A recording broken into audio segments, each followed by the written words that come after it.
News@5। प्रधानमंत्री नरेंद्र मोदी ने आज वीडियो कॉन्फ्रेंसिंग के जरिए 18वें रोजगार मेले में विभिन्न सरकारी विभागों और संगठनों में नवनियुक्त 61,000 से अधिक युवाओं को नियुक्ति पत्र वितरित किए। प्रधानमंत्री ने कहा कि आज के इस महत्वपूर्ण दिन देश के 61,000 से अधिक नौजवान जीवन की नई शुरुआत कर रहे हैं। आज आप सभी को सरकारी सेवाओं के नियुक्ति पत्र मिल रहे हैं।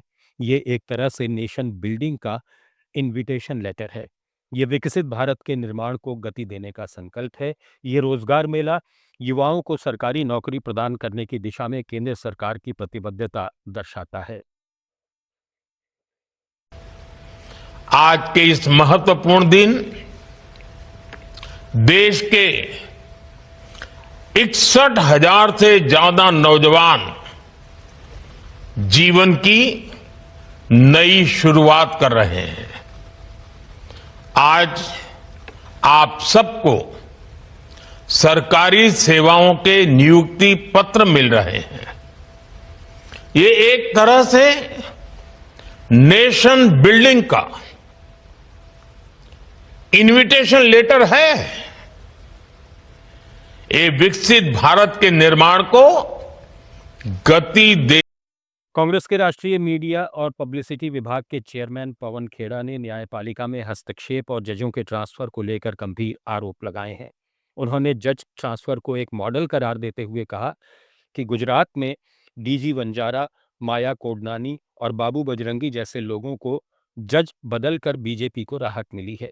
खेड़ा ने अमित शाह को मोटा भाई कहते हुए तंज किया कि मोटा भाई का केस किसी जज के पास होता है तो जज की मॉर्निंग वॉक बंद हो जाती है, उसका ट्रांसफर कहीं और करवा दिया जाता है। इसका किसी को पता नहीं होता। उन्होंने कहा कि ऐसे में जब वकील समुदाय ने लोकतंत्र और न्याय को बचाने की मुहिम शुरू की है तो कांग्रेस उसका स्वागत करती है। मोटा भाई का मॉडल है।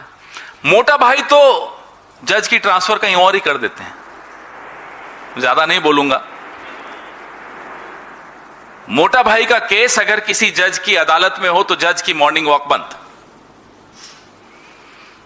वो किस गेस्ट हाउस में कहां रह रहा है, वहां क्या होगा, किसी को नहीं मालूम, तो वो ट्रांसफर कहीं और हो जाती है।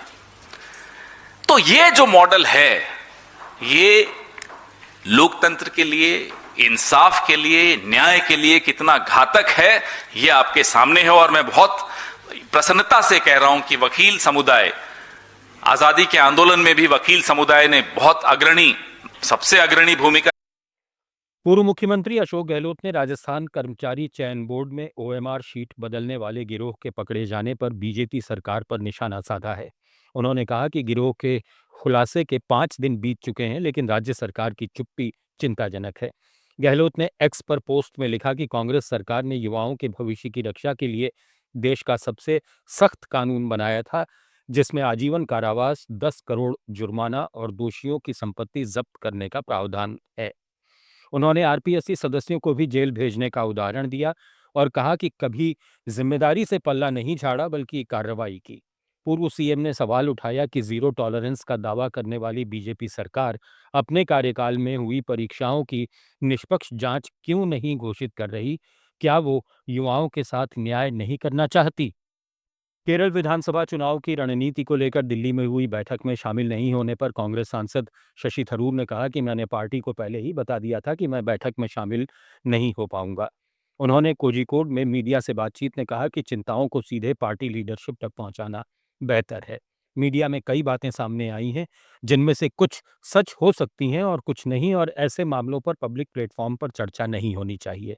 मुझे जो कुछ भी कहना है वो पार्टी के अंदर कहूंगा।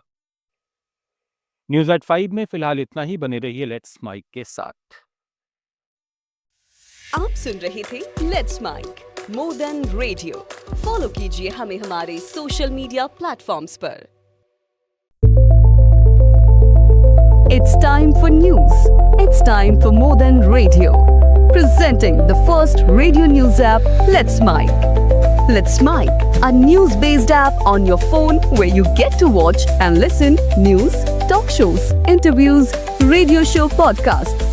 On Let's Mic, you get all relevant information of TV, print, radio, podcast, and digital. Let's Mic talks about every segment of life.